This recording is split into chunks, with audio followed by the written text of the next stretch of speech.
ఇప్పటికే అంతంత మాత్రం ఉంటున్న హైదరాబాద్ రియల్ ఎస్టేట్ రంగంపై మరో పిడుగు పడనుంది. తెలంగాణ ప్రభుత్వం ఎఫ్ఎస్ఐను అమలు చేయాలని చూస్తోంది. ఎఫ్ఎస్ఐ అంటే ఫ్లోర్ స్పేస్ ఇండెక్స్. దీంతో ఒక ఎకరాలో ఎంత ఎస్ఎఫ్టీ నిర్మించాలనేది నిబంధనలు తీసుకురానుంది. ఇప్పుడు ప్రతి ఎకరాకు 4 లక్షల నుంచి 6 లక్షల ఎస్ఎఫ్టీలో నిర్మాణాలు జరుగుతున్నాయి.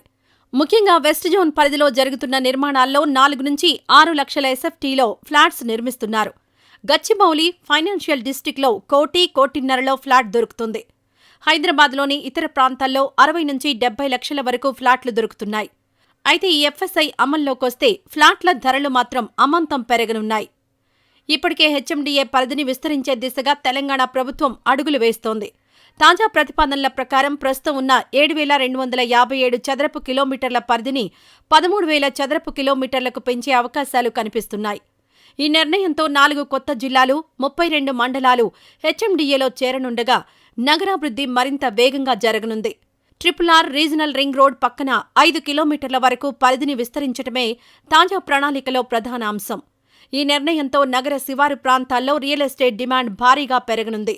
ఇప్పటికే RRR కారణంగా భూముల ధరలు పెరిగిన శివారు ప్రాంతాల్లో తాజా విస్తరణతో మరింత డిమాండ్ కనిపించనుంది. హెచ్ఎండిఏతో పాటు జీహెచ్ఎంసీ పరిధిని కూడా 2,000 చదరపు కిలోమీటర్లకు విస్తరించేందుకు ప్రణాళికలు సిద్ధం చేస్తున్నారు. జీహెచ్ఎంసీ పరిధిలో కొత్త గ్రామ పంచాయతీలు, మున్సిపాలిటీలు, కార్పొరేషన్లు కూడా చేర్చనున్నారు. ఈ విస్తరణతో భవిష్యత్తులో హైదరాబాద్ రూపురేఖలే మారిపోనున్నాయని నిపుణులు భావిస్తున్న తరుణంలో ఇప్పుడు కొత్తగా ఎఫ్ఎస్ఐ పిడుగు పడింది. ఎఫ్ఎస్ఐ కొత్త నిబంధనల ప్రకారం ఎకరానికి 2 లక్షల చదరపు అడుగుల నిర్మాణానికే అనుమతిస్తారు. దీంతో ఈ కొత్త నిబంధన అమల్లోకొస్తే మాత్రం ఫ్లాట్ల ధరలు, అపార్ట్మెంట్ల ధరలు అమాంతం పెరిగిపోతాయి. ఇదే సమయంలో భూముల ధరలు తగ్గబోతున్నాయి. గతంలో ప్రభుత్వం వేలంపాట వేస్తే ఎకరం దాదాపు 100 కోట్ల వరకు పలికింది. 100 కోట్లు ఎందుకు పలికిందంటే 60 నుంచి 70 అంతస్తుల్లో నిర్మాణాలు చేసుకుని ఎకరానికి 6 లక్షల చదరపు అడుగుల నిర్మాణాలు చేస్తే ఆ భూమి కొన్నవారికి కొంత వైబిలిటీ వస్తుంది. కానీ ఇంత ధరలు పెట్టి కొన్న ఈ భూముల్లో నిర్మాణాలపై ఆంక్షలు పెడితే మాత్రం భూముల ధరలు పడిపోనున్నాయి. ఇలా భూముల ధరలు పడిపోతే ఆటోమేటిక్గా రియల్ ఎస్టేట్ రంగం పడిపోతుంది. ఇప్పటికే హైడ్రా దెబ్బకు హైదరాబాద్ రియల్ బూమ్ పడిపోయింది. ఇప్పుడు కొత్తగా ఈ ఎఫ్ఎస్ఐ కూడా అమలైతే అది మాత్రం కోలుకోలేని దెబ్బే అవుతుంది. హైదరాబాద్ నగరంలో సొంతింటి కలను సాకారం చేసుకోవాలని ప్రతి ఒక్కరూ కోరుకుంటారు. అద్దె ఇంట్లో ఉండలేక, ఆ అవస్థలు పడలేక కాస్త అప్పు చేసైనా ప్రాపర్టీని కొనేందుకు కొనుగోలుదారులు ఎక్కువగా ఆసక్తి చూపుతున్నారు. అయితే ఇప్పుడున్న పరిస్థితుల్లో ఇల్లు లేదా ఇంటి స్థలం కొనుగోలు చేయడం లక్షల రూపాయలతో కూడిన వ్యవహారం.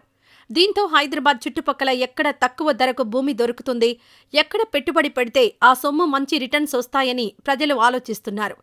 ఔటర్కు సమీపంలో అనేక రెసిడెన్షియల్, కమర్షియల్ సముదాయాలు డెవలప్ అయ్యాయి. ఆయా ప్రాంతాల్లో ఔటర్ రింగ్ రోడ్డుకు సమీపంలో ఉన్న భూముల ధరలు కూడా భారీగా పెరిగిపోయాయి. ప్రభుత్వం ప్రెస్టీజియస్గా చేపట్టిన road come elevated corridor project పూర్తయితే నార్త్ హైదరాబాద్కు మరిన్ని పరిశ్రమలొచ్చే అవకాశముందని ఎక్స్పర్ట్స్ చెబుతున్నారు. ఈ ప్రాంతాల్లో విస్తారంగా గ్రీనరీ అందుబాటులో ఉండడం కూడా రియల్ ఎస్టేట్కు ఊతమిచ్చే ఛాన్స్ ఉంది. ప్రస్తుతం ఈ ప్రాంతంలో ధరలు కూడా సామాన్యులకు అందుబాటులో ఉండడంతో ఎక్కువ మంది కొనుగోలుకు ఆసక్తి చూపుతున్నారు. ఇలాంటి టైంలో ఈ ఎఫ్ఎస్ఐ అనేది సామాన్యుల సొంతింటి కలను చిదిమేస్తుంది. కేవలం బాగా డబ్బున్న వారికి మాత్రమే ఇక హైదరాబాద్లో ఫ్లాట్స్ కొనే సౌలభ్యం ఉండనుంది. అందువల్ల ఈ ఎఫ్ఎస్ఐ గురించి తెలంగాణ ప్రభుత్వం పునరాలోచించాలని రియల్టర్లు కోరుతున్నారు.